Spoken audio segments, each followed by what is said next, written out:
Salam sadis, salam sabar. Kondisi market bear begini ya, dilatih kesabaran kita. Jadi hari ini ya market masih begitu-gitu aja, naik turun kayak ingus ya. Ini market cap di 1,266. Wah, BTC Dominance menguat sekali ya, 44,9. Buset dah. Wah, altcoin ke pressure ini. BTC di 29,8, merah 0,8%. Iya, terpressure ini.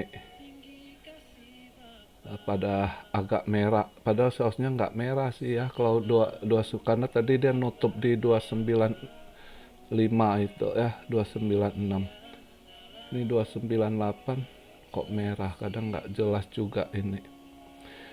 Ya market masih begitu-gitu, membosankan. Tapi ini sebenarnya kalau berani bisa loh, copet dikit-dikit tipis kalau kondisi uh, BTC dominance menguat ngepres begitu hampir 45%, 44,9 ya kan. Andai kata ambil dikit yang minusnya tinggi, misalnya kayak Avalanche minus 5%, ya kan.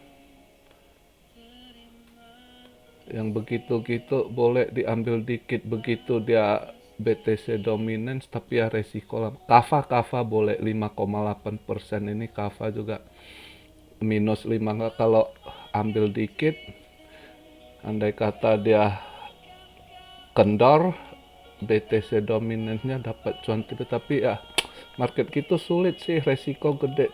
Pengen cari cuan tipis tapi resiko gede begitu, aduh.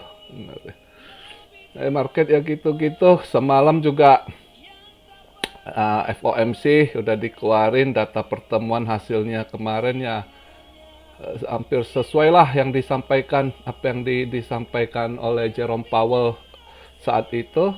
Kali ini match juga ya kan hasil-hasil rapat mereka, yang dimana nanti ketentuannya ke depannya, uh, dia punya rate juga, rencana mereka dinaikkan 50-50 gitu ya, setengah persen per tiap pertemuan nanti ya. Tapi semua itu bisa aja berubah dengan kondisi market, sambil mereka pantau market lah istilahnya. Kalau market ada perkembangan ya juga ada perubahan kebijaksanaan keputusan yang diambil gitu ya, lebih kurang yang dia sampaikan begitu. Tapi yang udah mereka rencanakan ya, base ininya, high rate-nya yang akan dinaikkan setengah persen, 0,50 ya, base point-nya. Jadi setengah persen. Kemungkinan ya Juni ini ya akan naik, kalau menurut rencana yang udah mereka bahas dari awal, ya mungkin Juni ini akan dinaikkan 0,50% lagi gitu ya, atau setengah persen lah. Terus juga tanggal 1 ini udah mulai dia lakukan quantitative tightening ya. Jadi disedot likuiditas di market, ditarik ya. Mereka ya jual bond gitu juga ya. Jadi dengan begitu maka market pasti, entah itu stock market, entah itu kripto, pasti masih downtrend. Karena apa? Nggak ada dana kan untuk pelaku pasar retail, nggak ada dana untuk masuk, ya kan? Mereka mau ambil pinjaman juga belum bisa gitu, kondisi gitu. Makanya mungkin market agak-agak ini. Saya kemarin baru lihat ini, rupanya kali ini crash market ini banyak hedge fund muda yang cedera loh, banyak yang rugi banyak loh. Karena secara pengalaman mereka nggak pernah ngadapi market begini ya. Jadi mereka kalaupun belajar itu histori kejadian ya kan, yang mereka tahu ya 98, 2008 gitu ya, 2018. Jadi ekonomi kali ini kan sangat-sangat ini. Jadi ya para-para hedge fund tua yang udah pengalaman, yang benar-benar udah pernah ngalami World War II happen gitu ya, Perang Dunia Kedua, setelah itu gimana krisis ekonomi, mereka itu yang nggak, udah wanti-wanti, udah protect. Jadi nggak banyak lose. Yang banyak lose itu hedge fund muda gitu, banyak rugi, kehilangan. Ya, hedge fund muda mungkin ya istilahnya juga basicnya anak-anak orang kaya lah dulunya ya kan. Pengalaman kurang, kena kondisi saat begini, kali ini banyak kali yang kehilangan, yang loss gitu ya. Kemarin saya lihat ini perbincangan mereka bahas gitu, anak-anak head fund muda katanya banyak yang loss karena kali ini ekonomi beda dengan adanya perang gitu ya. Ini terus efek terus ke depannya resesi masih panjang ini. Jadi market sekarang rada bahaya. Mereka juga rada warning, kalau ini Ukraina juga perangnya nggak berhenti, ini nanti ke depannya bisa aja negara lain perang karena faktor pangan gitu ya, krisis pangan gitu. Itu akan bisa aja ke depannya terjadi perang lagi gitu. Itu banyak, semalam saya lihat bentar pakar-pakar itu bahas gitu ya. Oh, itu agak-agak ini, malah hati-hati di market kondisi gitu, nggak usah ada duit save untuk ini juga ya kan, hati-hati gitu ya. Terus saya lihat berita Luna juga ini, si Dokon katanya udah dia launching ini, bukan dari Fog ya, eh, Luna baru 2.0, Luna 2.0, yang dia bilang dari voting udah agree 65%, tapi mereka curiga itu udah dia atur voting dari pihak mereka juga, udah ada sekitar 60-an% gitu. Ya kan?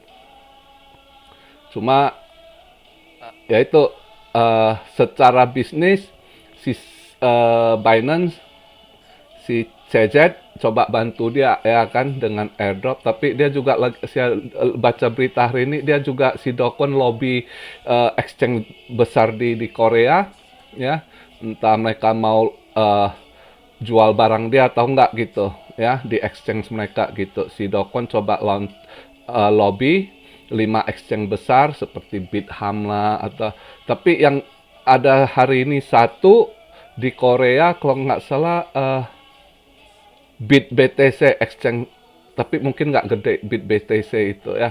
Itu yang tanggal 26 hari ini mereka coba launching Luna 2.0-nya gitu. Ya, tapi si Dokon coba lobby 5 exchange besar di Korea, itu yang saya baca berita hari ini, ya kan. Cuma ya hati-hati buat kalian, mungkin pasti kalian banyak udah tahu juga, udah baca ini. Kalau Binance bantu airdropnya gitu juga ya, supaya ini. Cuma kalian harus hati-hati, ini kendala begitu. Mungkin kalau sekarang siapa yang masuk duluan mungkin bisa cuan, nanti saat dia ini airdrop pasti agak naik harga atau ada yang pump.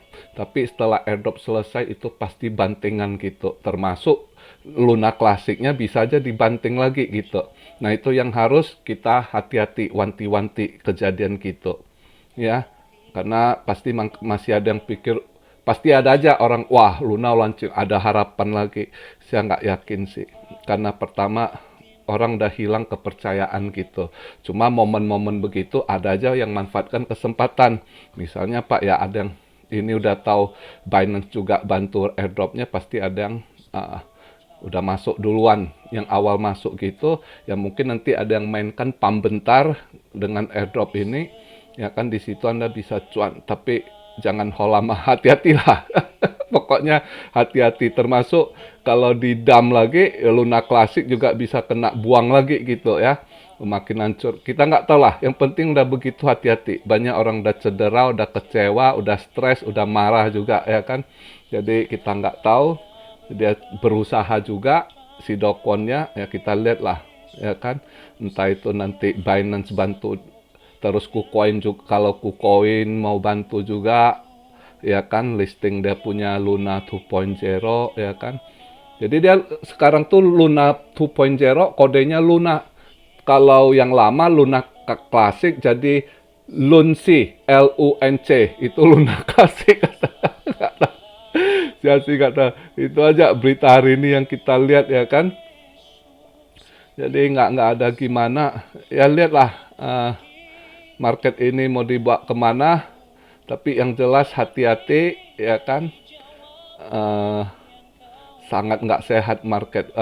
Kalau saya lihat interview banyak ekspert mereka masih wanti-wanti masih ada crash lagi gitu. Maka diingatkan untuk hati-hati gitu. Kemarin ada sempat dibahas banyak anak-anak muda hedge fund kali ini hilang, loss banyak mereka karena juga nggak pernah alami krisis yang begini. Memang ini udah Great Depression pernah terjadi. Mungkin ada pakar kayak Jim Riskat justru mereka para expert ya itu justru mereka pikir kali ini krisis ke depan ini lebih parah dari Perang Dunia Kedua krisisnya gitu. Menurut sebagian expert kalau mereka lihat ini nanti ke depannya gitu ya kan. Ya, kita nggak tahu lah, cuma kita hati-hati dengan keadaan finansial kita, ya kan, apa yang akan terjadi ke depan masih banyak hal tanda tanya gitu, ya kan, karena banyak nggak pernah alami, ya kan, termasuk saya aja, ya nggak pernah tahu krisis gimana kejadian Perang Dunia Kedua dulu, ya kan. Nah ini semenjak efek Perang Rusia-Ukraina aja udah berat juga ini banyak negara ya kan lihat tuh udah mulai rusuh nanti ke depannya awalnya di dalam rusuh nanti kalau udah ini ya terjadi bisa efek perang gitu ya dengan geopolitiknya lah ya kan berbagai hal ya kitanya irit-irit lah hati-hatilah kondisi begitu jangan sembarangan ini ya kan jadi begitu aja hari ini juga hati-hati juga dengan sisi itu saya lihat JP Morgan so, biasanya dia setengah tahun lalu masih negatif sama Bitcoin tiba-tiba berita hari ini ya kan seharusnya Bitcoin harganya lebih tinggi 28% dari harga sekarang gimana hitungnya dari mana dia persennya gua nggak tahu juga ya kan ngaco yang gitu-gitu harus hati-hati ya kan nah yang begitu-gitu jangan dengar omong mereka tapi kita lihat apa yang mereka lakukan biasanya orang-orang gitu justru pengen kalian masuk nanti kena banting gitu mereka mau cari ini gitu karena market sekarang orang parkir nggak mau masuk mereka coba mancing-mancing retail masuk sasaran mereka yang mau mereka makan retail gitu biasanya begitu tuh mereka ya kita aja hati-hati sebagai retail ya pasti kita juga tunggulah kondisi market begitu ya kan jadi video hari ini begitu aja nggak ada apa yang kita mau bahas bahan berita gitu-gitu ya kan nggak ini cuma kalau